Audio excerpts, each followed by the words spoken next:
अब आते हैं हिमाचल प्रदेश के ऐसे महत्वपूर्ण मुद्दे जिसकी नज़र जो है वो हजारों जो बेरोजगारी हुआ है उनकी है। खासतौर पर अगर हम बात करें आगे आने वाले समय में जो जेओए भर्तियों में एग्जाम देंगे उनकी भी नज़र है कि इस भर्ती को लेकर कोई ना कोई समाधान जो है वो सरकार निकालेगी या नहीं निकालेगी। फिलहाल आज इस पर क्या अपडेट है वो हम ज़रूर आपसे साझा करते हैं। जो जेओए मामले को लेकर जो है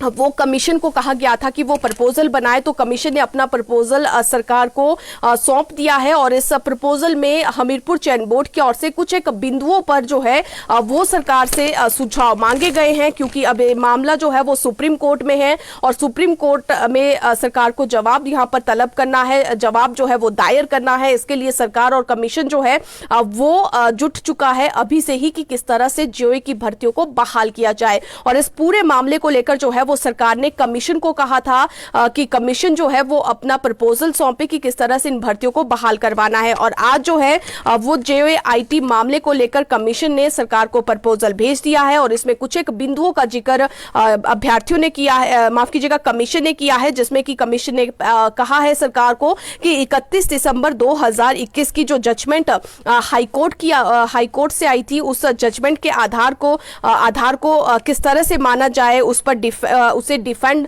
किया जाए या फिर उसे अपोज करना है, इस पर जो है वो सरकार से सुझाव मांगा है। और 31 दिसंबर 2021 की जो जजमेंट हाईकोर्ट की ओर से आई थी जिसमें कि पैरा नंबर 33 है, उसमें जेओए आईटी 817 की भर्तियों पर जो है वो स्टे लगाया गया था। और इसी मामले को लेकर अब कमीशन ने सरकार से जवाब मांगा है कि आखिर जो है वो इस मामले को लेकर हाईकोर्ट के फैसले को डिफेंड माना जाए या फिर उसे अपोज किया जाए। और यहाँ पर अगला जो सुझाव दिया गया है तो उसमें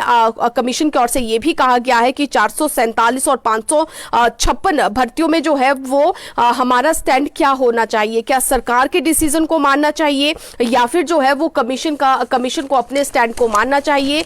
इस चीज को लेकर भी जो है वो कमीशन ने सरकार से जवाब मांगा है। और यहाँ पर जो है वो अगर आपको ये समझना होगा कि सरकार की ओर से जब जेओए आईटी की भर्तियां की गई थी तो उस समय जो है वो 447 के लिए नियम अलग थे, जिसमें कि सारे डॉक्यूमेंट्स सारे जो इंस्टीट्यूट से सर्टिफिकेट है कंप्यूटर के वो माने गए थे, चाहे वो प्राइवेट से हो चाहे वो गवर्नमेंट से हो। और 556 पर जो है जब 556 की भर्तियां होती है तो उस पर जो है वो सरकार ने सिर्फ गवर्नमेंट कंप्यूटर डिप्लोमा को ही जो है वो मान्य माना था। और जब तीसरी बार जेओए 817 की भर्तियां होती है तो उसके लिए सरकार की ओर से केवल क्वालिफिकेशन जो है वो +2 मानी गई थी। तो इस तरह से जो है तीनों भर्तियों में अलग अलग रूल्स थे। और अब जो है वो कमीशन सरकार से ये पूछ रहा है कि इसमें जो है वो सरकार के डिसीजन को स्टैंड माना जाए, रूल्स को, या फिर जो कमीशन है वो अपनी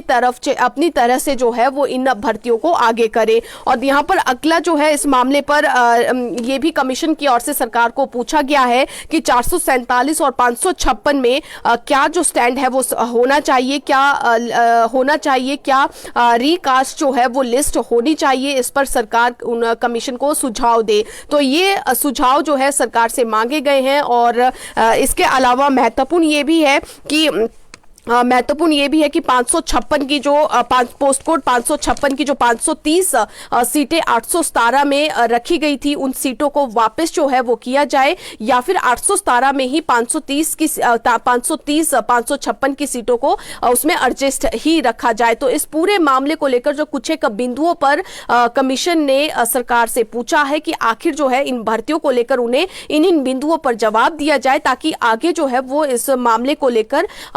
याचिका जो है वो माफ कीजिएगा जो रिप्लाई है वो सुप्रीम कोर्ट में दे सके। और साथ ही जो है वो सरकार के पास इस प्रपोजल पहुंचने के बाद सरकार ने इसे आगे लॉ को भेज दिया है और अब लॉ से जो है अब वो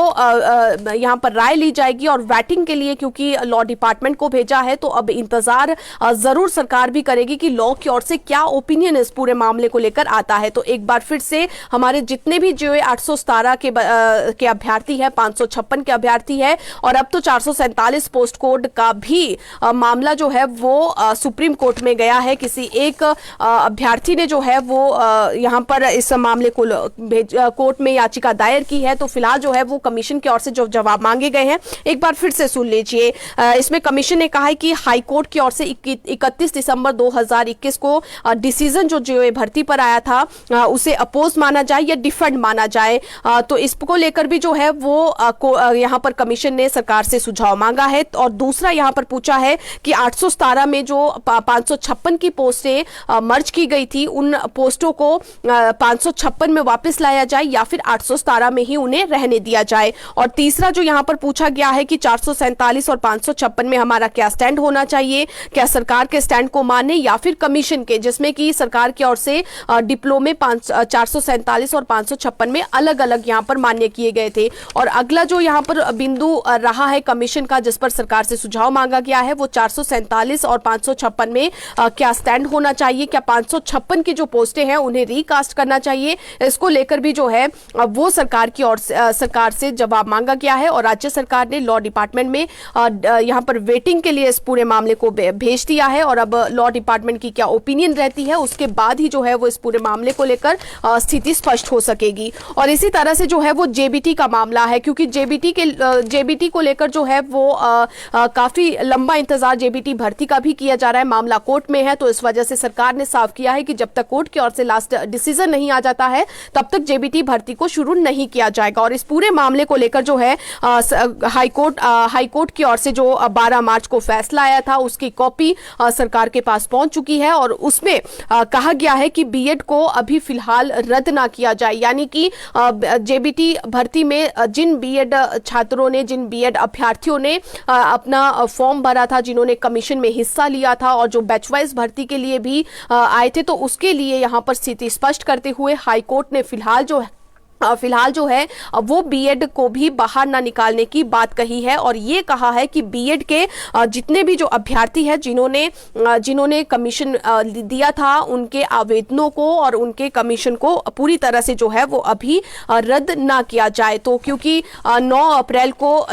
को इस पूरे मामले को लेकर, जेबीटी मामले को लेकर हाईकोर्ट में सुनवाई है और तब तक जो है वो बीएड को जेबीटी भर्ती में अपात्र नहीं माना जाएगा। तो कुल मिलाकर जो है हम ये कह सकते हैं कि अब जो है वो कहीं ना कहीं बीएड के जितने भी अभ्यर्थी थे उनके लिए भी एक उम्मीद की किरण जरूर जग चुकी है कि कोर्ट की ओर से, क्योंकि जिस तरह से डिसीजन आया है कि बीएड को फिलहाल अभी रद्द ना माना जाए, तो अब देखना ये होगा कि अब बीएड को लेकर और जेबीटी भर्ती को लेकर क्या जो अंतिम डिसीजन है वो आता है। क्या बीएड के अभ्यर्थियों को इसमें राहत मिलती है या फिर जो है जेबीटी को लेकर, जेबीटी भर्ती में केवल डीएलएड और टेट पास अभ्यर्थी ही पात्र माने जाते हैं। क्योंकि अभी जो है वो सेक्रेटरी शिक्षा सचिव से जब हमारी बात हुई तो उन्होंने भी इस पूरे मामले को लेकर ये कहा कि हाईकोर्ट को जो उन्होंने जवाब दिया है, हाईकोर्ट में जो रिप्लाई दायर किया है, उसमें ये स्पष्ट किया है कि जेबीटी भर्ती में उन्हें बीएड अभ्यर्थियों की जो जरूरत है वो नहीं है, क्योंकि हिमाचल प्रदेश में डीएलएड के हजारों ऐसे